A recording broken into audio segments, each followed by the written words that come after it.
2023년 8월 남아프리카 공화국 세계의 이목이 집중된 브릭스 정상회담. 그러나 가장 중요한 순간 중국의 절대 권력자 시진핑 주석이 연단에 나타나지 않았습니다. 그의 연설문은 상무부장이 대신 읽어야 했죠. 지난 10년의 집권 기간 동안 단 한 번도 없었던 전대미문의 사건. 베이징에서는 도대체 무슨 일이 벌어지고 있었던 걸까요?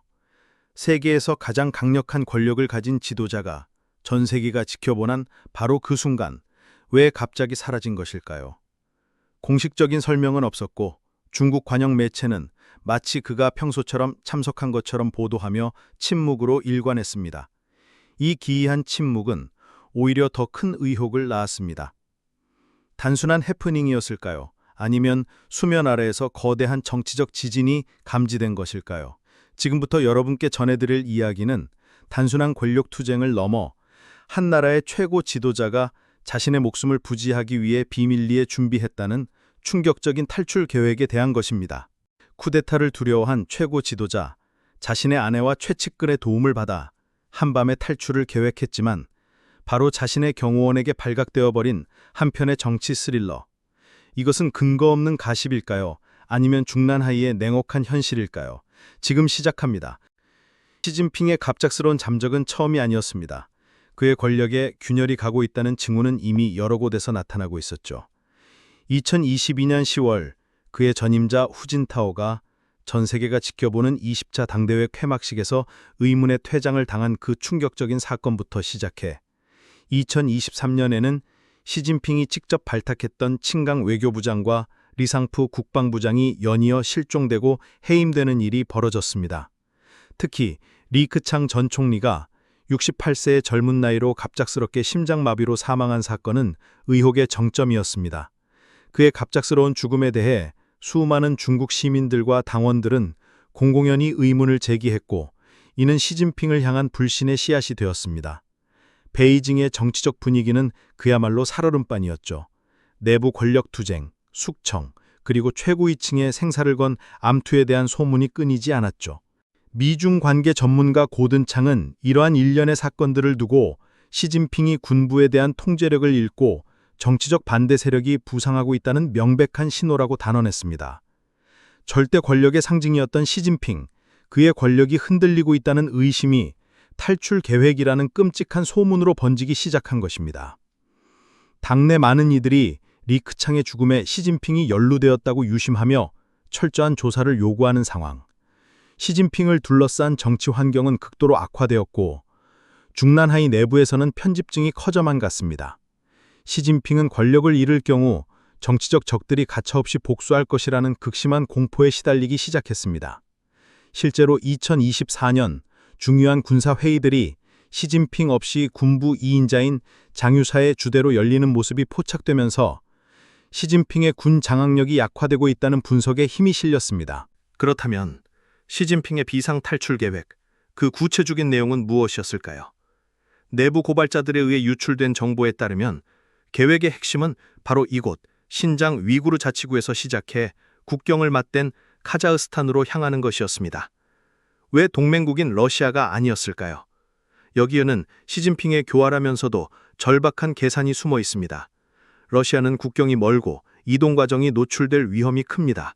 무엇보다 만약 베이징에 새로운 정권이 들어서 반역자 시진핑을 넘기라고 요구할 때 푸틴이 과연 그를 보호해 줄 것이라 믿을 수 없었던 것이죠. 역사적으로 소련은 정치적 역학관계가 바뀌면 동맹을 희생시켜 왔습니다. 1966년 인도네시아 공산당 지도자 아이디트가 숙청될 때 소련이 외면했던 것처럼 시진핑은 그 냉혹한 국제정치의 생리를 누구보다 잘 알고 있었을 겁니다. 반면 카자흐스탄은 여러모로 유리했습니다. 신장과 긴 국경을 맞대고 있어 신속한 탈출이 가능하고 중국과 긴밀한 경제관계를 맺고 있으면서도 국제 무대에서는 러시아보다 덜 민감한 국가입니다. 서방의 감시망도 비교적 느슨하죠. 토카예프 카자흐스탄 대통령은 베이징과 우호적인 관계를 유지해왔고 팬데믹 이후 시진핑을 가장 먼저 초청해 최고 훈장을 수여하기도 했습니다. 이 모든 것이 카자흐스탄을 이상적인 피난처로 만들었습니다. 이 대담한 계획의 중심에는 놀랍게도 퍼스트레이디 펑리위안이 있었습니다. 전직 군 예술가이자 소장 계급을 가진 그녀는 남편의 탈출로를 확보하기 위해 직접 움직였습니다. 그리고 그녀의 핵심 파트너는 시진핑의 충신이자 당시 신장 당석이었던 마식 루이였습니다. 펑리위안과 같은 산둥성 출신으로 수십 년간 가족 간의 인연을 이어온 마식 루이는 이 비밀 작전의 완벽한 조력자였습니다. 베이징의 한 내부 소식통에 따르면 펑리위안은 마식 루이에게 시진핑이 축출되면 우리 가족은 모든 것을 잃는다며 두려움을 직접 토로했고 비상시를 대비한 탈출 경로를 준비해달라고 요청했다고 합니다. 계획은 2024년 초부터 구체적으로 실행에 옮겨졌습니다. 펑리위안은 군 장교 승진 평가라는 공식적 임무를 위장해 두 차례나 비밀리에 신장의 수도 우루무치를 방문합니다. 그녀는 중앙군사위원회 소속의 태스크포스 소속이라는 명분을 내세웠습니다. 전직 군 가수가 장교를 평가한다는 것이 다소 어색하게 들릴 수 있지만 그녀의 직책은 의심을 피하기에 충분한 법적 명분이 되었습니다.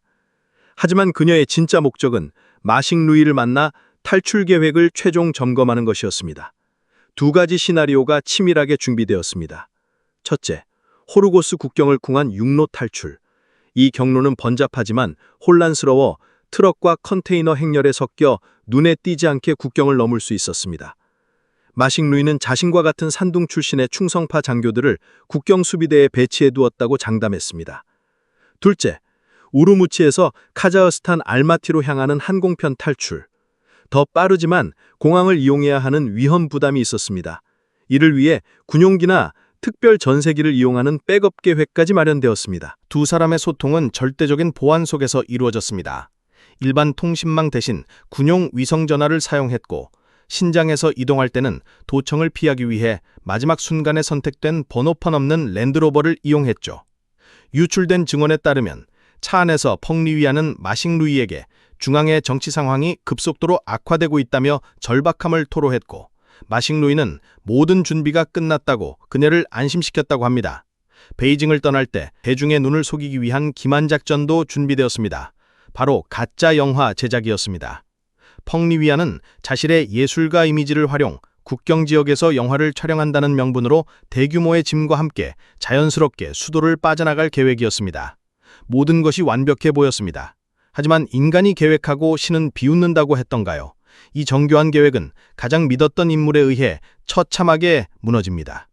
아이러니하게도 시진핑 저신의 경호원이 펑리위안의 의심스러운 행적을 상부에 보고했고 그 보고를 받은 인물은 바로 시진핑의 오른팔 중앙판공청 주임 차이치였습니다. 차이치는 딜레마에 빠졌습니다. 침몰하는 배에서 주군과 함께 가라앉을 것인가 아니면 주군을 배신하고 새로운 시대에서 살아남을 것인가. 그의 선택은 후자였습니다. 차이치는 탈출 계획에 대한 모든 증거를 원자바오 전 총리가 이끄는 원로 세력에게 즉시 전달했습니다. 시진핑의 가장 가까운 동맹조차 등을 돌리기 시작한 것입니다. 원로들은 이 증거를 받고 비상회의를 열었고 시진핑에게 직접 이 문제를 제기했을 가능성이 높습니다. 심지어 원자바오가 원로들의 위임을 받아 시진핑의 어머니를 직접 만나 가문의 명예를 지키기 위해 아들이 품위 있게 퇴진하도록 설득했다는 소문까지 돌았습니다. 원로들의 대응은 신속하고 단호했습니다. 계획이 노출된 직후 2025년 7월 1일 중국 관영 매체는 마식 루이가 신장 당서기직에서 해임되었다고 짧게 보도했습니다. 다른 직책을 맡을 것이라는 모호한 표현이었지만 이는 명백한 실각이었습니다. 정치국 위원으로서 권력의 정점에 있던 그가 임기도 마치지 못하고 아무런 후속 보직 없이 사라진 것입니다.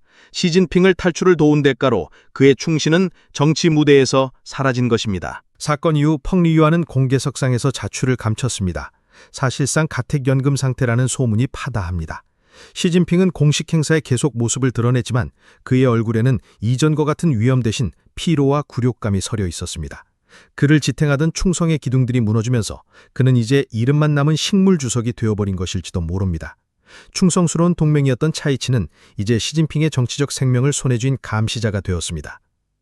이 전례 없는 사건은 단결이라는 가면 아래 오랫동안 숨겨져 있던 중국 공산당 내부의 치명적인 균열을 드러냈습니다. 겉으로는 견고해 보였던 정권이 내부에서는 경제 침체, 사회적 불만, 그리고 최고 지도부의 생사를 건 권력 투쟁으로 썩어가고 있었던 것입니다.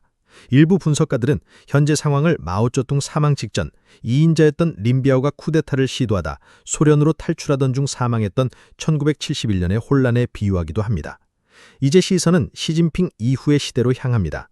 전문가들은 당내 파별들이 체제의 급격한 붕괴를 막기 위해 시진핑이 건강상의 이유로 명예롭게 퇴진하는 질서 있는 권력 이양을 추진할 가능성이 높다고 보고 있습니다. 리커창 전 총리의 고향 친구이자 온건파로 알려진 왕양이 유력한 후보로 거론되는 가운데 시진핑에게 핍박받았던 공청단파 후추나의 역할에도 관심이 쏠립니다. 다만 후추나는 시진핑에 대한 정치적 보복 가능성 때문에 주석보다는 다른 중책을 맡을 것이라는 분석도 있습니다. 중국의 리더십 교체는 우리에게도 중대한 문제입니다. 시진핑 시대의 공격적인 늑계전사 외교가 막을 내리고 보다 부드럽고 실용적인 리더십이 들어선다면 경색된 한중 관계에 새로운 기회가 찾아올 수 있을 것입니다. 특히 북핵 해결을 위한 중국의 건설적인 역할을 기대해 볼 수도 있을 것입니다. 하지만 권력 투쟁의 불확실성이 계속되는 한 우리는 만반의 준비를 해야 합니다. 중국의 정치적 변화가 한반도의 평화와 안정에 미칠 영향을 예의주시해야 할 때입니다. 절대 권력은 영원하지 않으며 역사의 수레바퀴는 언제나 다음 시대를 향해 굴러갑니다. 중국의 거대한 변화가 한반도의 미래에 어떤 바람을 몰고 올지 저희 채널이 계속해서 깊이 있는 분석으로 여러분과 함께하겠습니다. 영상이 유익하셨다면 구독과 좋아요 부탁드립니다. 감사합니다.